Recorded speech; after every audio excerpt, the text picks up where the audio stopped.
दोस्तों नमस्कार। शुरू करते हैं आज की बड़ी खबरें। यदि आपको खबरें पसंद आए तो वीडियो को लाइक जरूर करिएगा और इसी प्रकार की खबरों के लिए आप चैनल को सब्सक्राइब कर लें। खबरें पूरी पाने के लिए वीडियो अंत तक जरूर देखिएगा।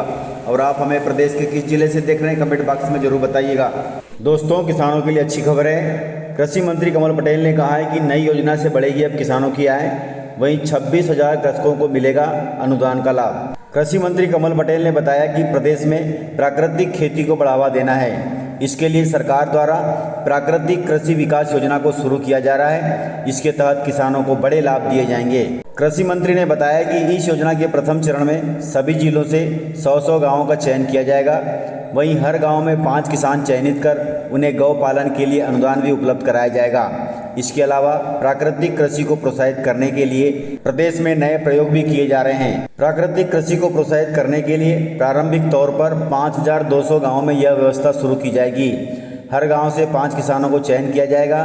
चयनित कुल 26,000 किसानों को गौ पालन के लिए अनुदान उपलब्ध कराने होंगे। अनुदान उन्हें प्राप्त होगा जिनके पास देसी गाय है। वहीं प्राकृतिक खेती यदि आपको करना है तो आपके पास कम से कम 1 एकड़ जमीन होनी चाहिए। इसके अलावा आपको एक गाय के लिए 900 रुपये प्रति माह अनुदान राशि भी दी जाएगी।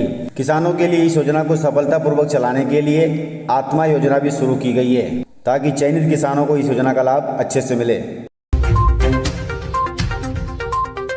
दोस्तों सीएम शिवराज सिंह चौहान ने आंगनवाड़ी बच्चों, आम जनता सहित छात्रों के लिए किए बड़ी घोषणाएं। सीएम शिवराज सिंह चौहान ने कहा कि मध्य प्रदेश में मोटे अनाज का महत्व जानने के लिए अब आम नागरिक, आंगनवाड़ी सहित मध्याह्न भोजन विद्यार्थियों को एक दिन मोटे अनाज का वितरण किया जाएगा। इससे आमजन भी मोटे अनाज के महत्व से परिचित होंगे।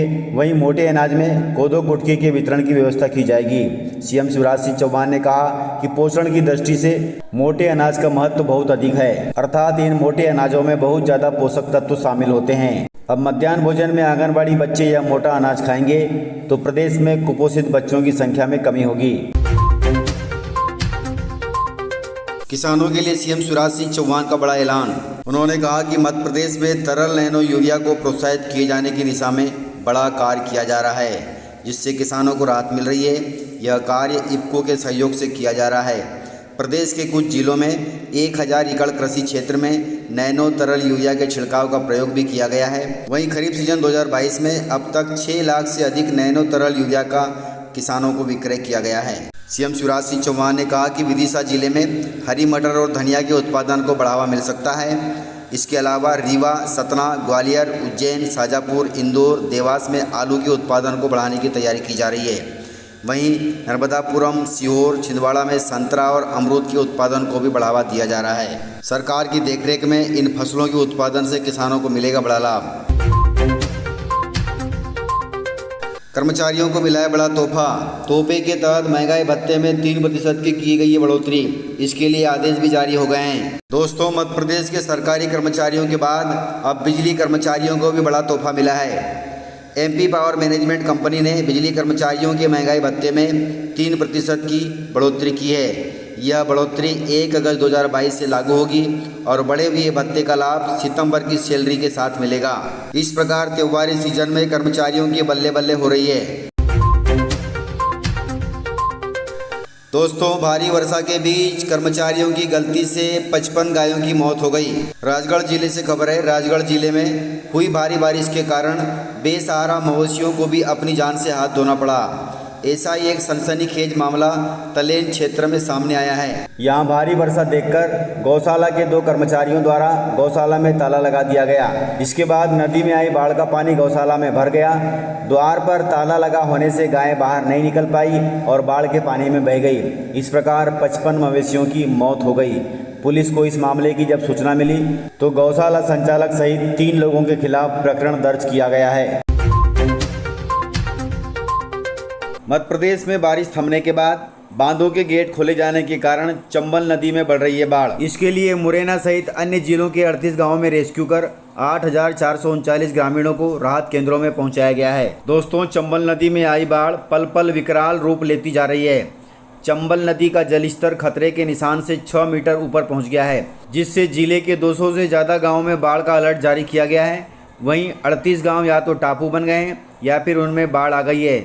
इसलिए इन गाँवों में 8,439 ग्रामीणों व 2731 मवेशियों को रेस्क्यू करके राहत शिविरों में पहुंचाया गया है, जिसके चलते नदी के किनारे बसे मंदिर एवं बीहड़ों के कई मंदिर जलमग्न हो गए हैं। इन सब के बीच परेशानी की बात यह है कि चंबल नदी का जलस्तर अभी भी हर 4 घंटे में बढ़ता ही जा रहा है। कलेक्टर साहब का स्कूल दौरा था। स्कूल दौरे के दौरान कलेक्टर साहब के सामने 441 में 4 का भाग नहीं दे पाई स्कूल की हेडमास्टर। आप सभी को मालूम होना चाहिए कि आजकल कलेक्टरों को ऊपर से आदेश है कि फील्ड में ज़्यादातर जाएं। दिन भर ऑफिस में बैठकर साइन करने से बेहतर है कि फील्ड में जाएं। मामला बालाघाट जिले से है। बालाघाट जिले में प्राइमरी स्कूल की हेडमास्टर गणित के सवाल में खुद ही उलझ गई। कलेक्टर गिरीश कुमार मिश्रा स्कूल में निरीक्षण करने पहुंचे थे। इस दौरान उन्होंने बच्चों का सामान्य ज्ञान परखने के लिए बच्चों को यह सवाल हल करने को दिया, लेकिन बच्चे इस सवाल को हल कर नहीं सके तो कलेक्टर साहब ने हेडमास्टर को ही सवाल हल करने के लिए बुला लिया, लेकिन हेडमास्टर साहिबा 3 बार में भी इस सवाल का सही जवाब नहीं दे सकी। इस पर कलेक्टर साहब नाराज हो गए और उन्होंने हेडमास्टरीन के खिलाफ वेतन वृद्धि रोकने और उनका प्रभार वापस लेने के निर्देश दिए। यह खबर जिले के सभी स्कूलों में सनसनी की तरफ फैल गई है। अब सभी मास्टर व हेडमास्टर होमवर्क करने में जुट गए हैं ताकि कब न किनका प्रभार छिन जाए। मध्य प्रदेश में 93 फर्जी नर्सिंग कॉलेजों की मान्यता रद्द कर दी गई है, क्योंकि वहां पर टीचर भी फर्जी थे। इससे प्रदेश के 11,000 छात्रों का भविष्य दांव पर लग गया है। दोस्तों, मध्य प्रदेश में नर्सिंग कॉलेजों के फर्जीवाड़े से करीब 11,000 छात्रों का भविष्य खतरे में पड़ गया है। मध्य प्रदेश हाईकोर्ट जबलपुर ने इस मामले में 4 दिन पहले सुनवाई करते हुए नर्सिंग काउंसिलिंग के रजिस्ट्रार सुनीता सिजू जी को सस्पेंड कर दिया और साथ ही 93 नर्सिंग कॉलेजों की मान्यता भी रद्द कर दी, क्योंकि इसमें कई ऐसे फैकल्टी मिले हैं जो एक ही सत्र के दौरान कई कॉलेजों में बतौर फैकल्टी पढ़ाई करवा रहे हैं। इसमें एक ही फैकल्टी का अलग अलग रजिस्ट्रेशन नंबर दर्ज करके गड़बड़ियां की गई है।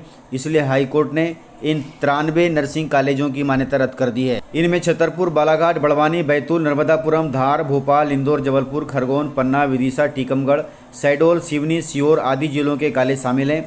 इनमें से कुछ कॉलेजों में दिल्ली, यूपी, राजस्थान और हरियाणा के छात्रों ने भी प्रवेश लिया है। इन जिलों के कुछ एक कॉलेज ऐसे हैं जिनकी मान्यता रद्द की गई है। यदि आपने इन कॉलेजों में एडमिशन लिया है तो आप अपनी फीस वापस ले लें, अन्यथा आपका साल खराब हो जाएगा।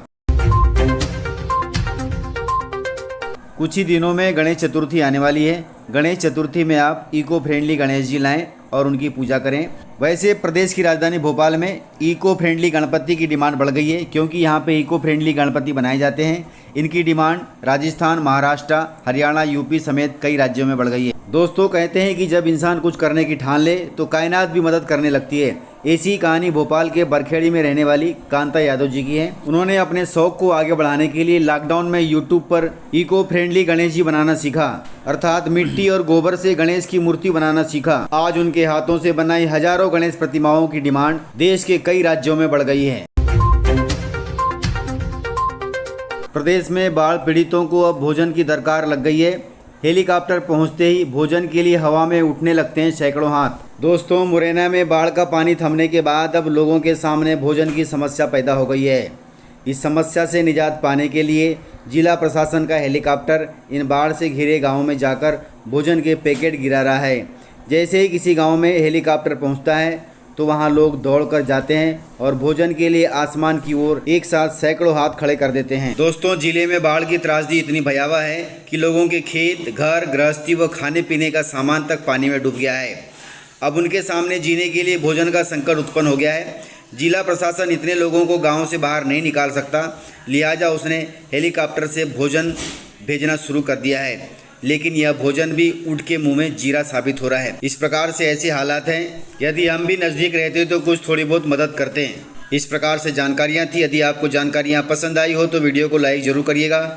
तो इसी प्रकार की खबरों के साथ मिलते हैं सर अगले वीडियो में। तब तक के लिए जय हिंद।